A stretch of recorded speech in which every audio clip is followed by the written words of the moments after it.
SI पद्धति के अंतर्गत विज्ञान में मूल मात्रकों की संख्या कितनी है? 7 मात्रक। प्रकाश द्वारा निर्वात में एक वर्ष में तय दूरी क्या कहलाती है? 1 प्रकाश वर्ष। अंतरिक्ष में दूरी मापने की सबसे बड़ी इकाई को क्या कहते हैं? पार्सेक इकाई। भौतिक विज्ञान में बल का एसआई पद्धति में मात्रक क्या होता है? न्यूटन मात्रक। किसी वस्तु पर किए गए कार्य का एसआई मात्रक क्या होता है? जूल मात्रक। भौतिकी के अंतर्गत वेग किस प्रकार की भौतिक राशि होती है? सदिश राशि। तय किए गए मार्ग की कुल लंबाई किस प्रकार की राशि है? अदिश राशि। किसी वस्तु के वेग में परिवर्तन की दर का मात्रक क्या है? मीटर प्रति सेकंड स्क्वायर। न्यूटन के प्रथम गति नियम को हम किस नाम से जानते हैं? जड़त्व का नियम। किसी वस्तु के जड़त्व को उसके किस आधार पर मापा जाता है? उसके द्रव्यमान से। भौतिकी में त्वरण किस प्रकार की भौतिक राशि के अंतर्गत आता है? सदिश राशि। किसी वस्तु के द्रव्यमान और वेग के गुणनफल को क्या कहते हैं? वस्तु का संवेग।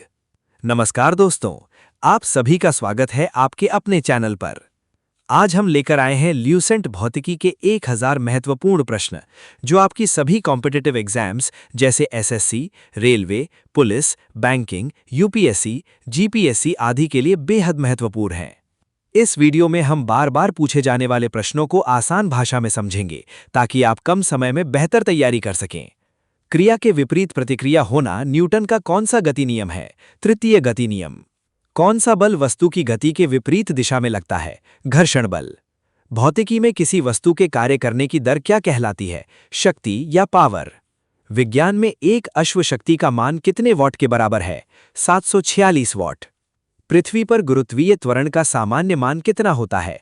9.8 मीटर प्रति सेकंड स्क्वायर। पृथ्वी की किस रेखा पर गुरुत्वीय त्वरण का मान न्यूनतम होता है? विषुवत रेखा पर। पृथ्वी के किन स्थानों पर गुरुत्वीय त्वरण का मान सर्वाधिक होता है? दोनों ध्रुवों पर। अंतरिक्ष यान के अंदर या निर्वात में वस्तु का भार क्या होगा? भार 0 होगा। पृथ्वी की सतह के लिए पलायन वेग का मान कितना होता है? 11.2 किलोमीटर प्रति सेकंड। वायुमंडलीय दाब मापने के लिए किस उपकरण का प्रयोग किया जाता है? बैरोमीटर उपकरण। बैरोमीटर का पाठ्यांक अचानक नीचे गिरने पर किसकी संभावना होती है? आंधी आने की। द्रव का आपेक्षिक घनत्व मापने हेतु किस यंत्र का उपयोग होता है? हाइड्रोमीटर यंत्र। दूध की शुद्धता मापने के लिए किस यंत्र का उपयोग करते हैं? लैक्टोमीटर यंत्र। द्रवों में उत्पन्न पृष्ठ तनाव का एसआई मात्रक क्या बताया गया है? न्यूटन प्रति मीटर। लालटेन की बत्ती में तेल किस घटना के कारण ऊपर चढ़ता है? केशिकत्व के कारण। वायु में ध्वनि तरंगें मुख्य रूप से किस प्रकार की होती हैं? अनुदैर्ध्य तरंगें। विज्ञान में प्रकाश तरंगें मुख्य रूप से किस प्रकार की होती है? अनुप्रस्थ तरंगें। मनुष्य द्वारा सुनी जाने वाली श्रव्य ध्वनि की आवृत्ति कितनी होती है? 20 से 20,000 हर्ट्ज। चमगादड़ शिकार खोजने के लिए किन विशेष तरंगों का उपयोग करते हैं? पराश्रव्य तरंगों का।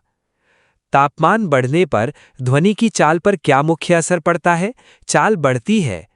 गैस, द्रव और ठोस में ध्वनि की चाल सर्वाधिक किस में होती है? ठोस माध्यम में। ध्वनि का तारत्व मुख्य रूप से किस गुण पर निर्भर करता है? ध्वनि की आवृत्ति।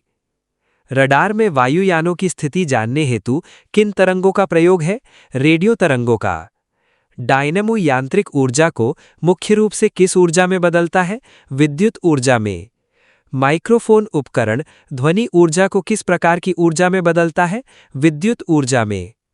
ऊष्मा की 1 कैलोरी का मान कितने जूल के बराबर होता है? 4.186 जूल। विज्ञान में परम शून्य ताप का मान किसके बराबर माना जाता है? -273.15 डिग्री सेल्सियस। सेल्सियस पैमाने पर मानव शरीर का सामान्य तापमान लगभग कितना होता है? 37 डिग्री सेल्सियस।